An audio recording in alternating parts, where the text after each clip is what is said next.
Morning and welcome to a fresh day, a fresh week, and this is Enterprise Morning, reaching you from Enterprise Television from the economic capital of Nigeria, Lagos. I am Henry Igwebike. Like we often do, today we'll be starting off with our newspaper headline to see all that we have, and right after that will be a main conversation also. But please do well to be part of our community. Have a say in what we say. You can always find and reach us at enterprisetvnews.com. You may like, comment, and follow us on all our social media platforms at Enterprise TV 7.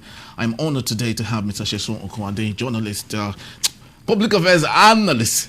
I wanted to say journalist. Yeah, well, maybe because you play that space, you're already combating it. But Mr. Sheson, for someone who analyzes as great as you do, it's good enough to call you a journalist, even if professionally you are not. Yeah, well, we are in the same space with you, and we are just to create the awareness, give more insight, and educate our people. But when you educate people and give them the right perspective to how the narration should be, it's always helpful. So let me say good morning to all our viewers across the globe. I'm glad to be here on Enterprise TV. Thank you so very much, sir. All right, let's kickstart today with just one daily, if we have the time. Daily Trust newspaper, we have it. And tax bill for passage March Presidential Committee has stated federal government rewards Abuja Kaduna road contract hardship 70 million Nigerians to get 75,000 naira each. And Jonathan to Nigerians, don't japa over hardship. It's very easy to say, though, when you are multi-billionaire, to tell Nigerians that have not to say, don't go anywhere. Well, we have a talking point here. $6 billion Mambila Power contract deal. Obasanjo, Buhari, testify in Paris court. Mr. Sheson, let's talk about this issue. Mambila Power contract, $6 billion. This is one money that was, I want to believe, is good enough to put together more than enough power for Nigeria. And it's gone. Thank you very much, Henry. You see, each time we call figures in this nation that is actually being mismanaged or misappropriated is worrisome. And that's why I would tell individuals that this country is blessed. The only issue we have is sincere leaders who have the interest of the citizen at heart. This issue of Mambila projects has been on for God knows when. And year in, year out, our power system has never improved. If you ask me, it has never. If there are people that are on band A that are actually enjoying this light as we speak, go and ask those that are on band D or band E who do not have supply. Especially our Nigerian police. You know, they have been relegated to band E. So when you are there, you discover that you struggle to have 4 hours a day. So what we have done invariably is to actually move the availability of the power to those that can pay and take off those that we are actually in band D. I was in a location and they said the last time they saw supply, even when their transformer is not faulty, it was about 4 days ago that they're on band D. So how do you expect economic activity to go?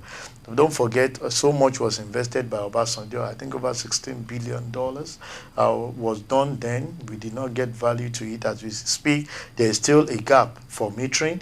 The assets of the power company is still actually below expectations. Some of them are obsolete, despite privatizing with the aim of actually investing into that particular sector. So, you see, we'll continue to face this if our anti-graft agency are not up doing.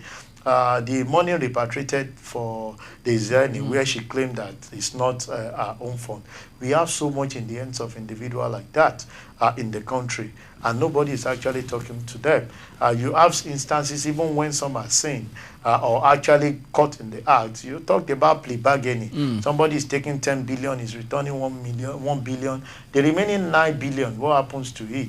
So we have insincerity on the part of the people that are actually managing the affairs on the country. This is just what I would call sensational news. We'll read, we'll discuss, and nothing will happen. If there are people that are found culpable, nothing will happen to them because it's either they have immunity or they are above the law. You know, the law that we have in the country is of two sides. There are some for the rich and there are some for the poor. Because we always ask, if somebody is stealing a yam, and you have to jail him. So what happened to somebody that is using pen to actually misappropriate billions that affects millions of people? Millions of people. So these are the challenges that we are faced with. Mambila project has been on forever. Up till now, we don't even know the direction that it's taking. But we can see that funds meant for that particular thing has actually... So they will come. It's an avenue for lawyers to come and defend their client in the position of things when they actually put it out. All right. But for me, nothing will come out of it. Very true. But let's look at the Guardian newspaper. There's a big story here. Telecoms subscribers kick as minister defends a tariff hike. Hikes to lots of services in Nigeria as of today is no longer news to us, because we just wake up any day and we see whatever. And unfortunately, Nigerians take this because they do not have any choice. Like we did talk about the power sector, which has been privatized, and even if we're not seeing the dividends, at least for telecoms, we can see a little bit of dividends to that. But do you think at this point hikes are necessary? Okay, well, let me speak from the perspective of a business person. I'm sure you know those telcos are not government-owned agency. They are owned by individuals. And a lot of things are actually impending on their service delivery. A lot of investment has gone into that thing, knowing fully well that that's part of the things that is needed with this technological advancement that we are having in the country.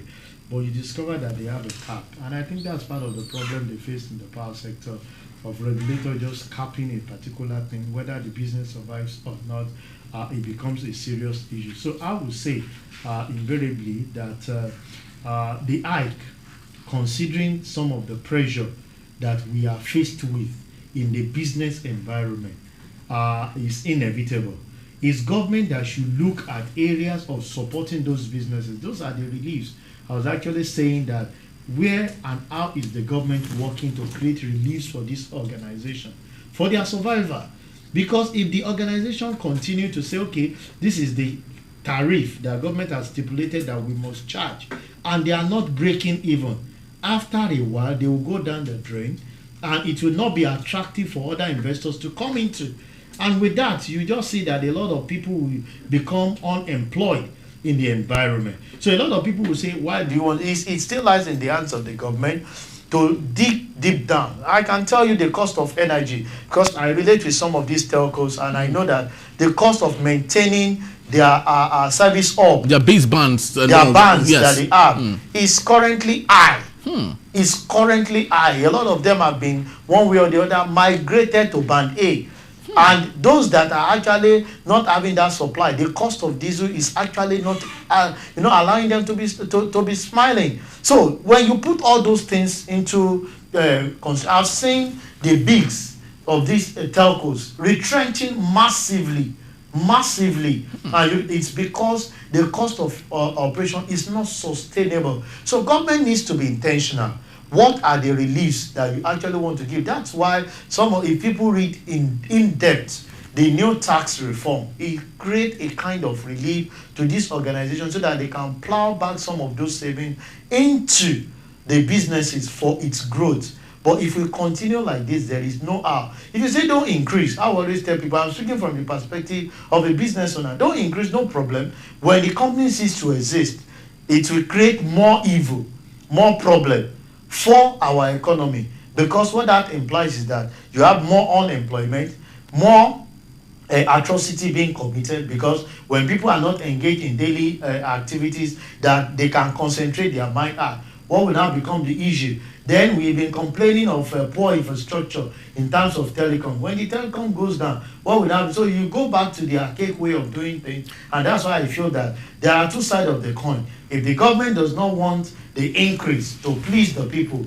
it's high time they must make certain provision for the survival of those organizations so that we can continue to enjoy the best of the services. And like they will always do, as regulators, those that are failing in complying with the statutory things in delivering their service, they should be penalized. Look at what happened in the banking sector. CBN penalized a lot of banks for failure to make available funds at the ATM. But I've asked, I read through the banks, a lot of them are still culpable as we speak, because they will tell you that their funds are really not. And what some of them does is that they will just put little funds. By the time you collect 20,000 3 times, the next thing you see that funds are really not available. But I feel that the government needs to actually work with the telcos, because the failure of the telcos will affect our financial institution, affect our education. A lot of people, most of the time will not be in the studio. You connect to me virtually. If the telcos are not there, that's another failure. That means you now increase the cost of availability in the studio. Most especially our fintechs also, because lots of our small and medium-sized businesses, they use this, POS machines and all that for transactions and all. Yes, but let's take a look at this last issue just before we wind up for today. Today is the inauguration of our big brother, Donald Trump. And we have it here. Africa's economy at crossroad as Trump's second coming stokes uncertainty. Is there something to fear here? Well, for me, nothing to fear. Trump's idea and policy is that develop your place and give the best to your citizens. And that was what he did during his first term. A lot, and that's why I'm sure if you read one of the headlines this morning, Serap was actually asking Trump to use his good office in saying that some of these corrupt leaders are dealt with, in making sure that they go. He keeps saying everybody is crying that repatriation seems to be on the top agenda of Trump. What is encouraging is that go back to your country, your home and develop it. A lot of you have natural resources that you need to harness and develop, and that's why I feel when they meet, Trump should give that direction to all of them to make them know if this country, if things are done properly and corruption that we consider as the bedrock of things are actually killed to be or brought to barest minimum. I can tell you that there is no best place to be. We are blessed with natural resources. Talked about oil, talked about gold, talked about even agricultural produce, talked about human intellect, most importantly, weather.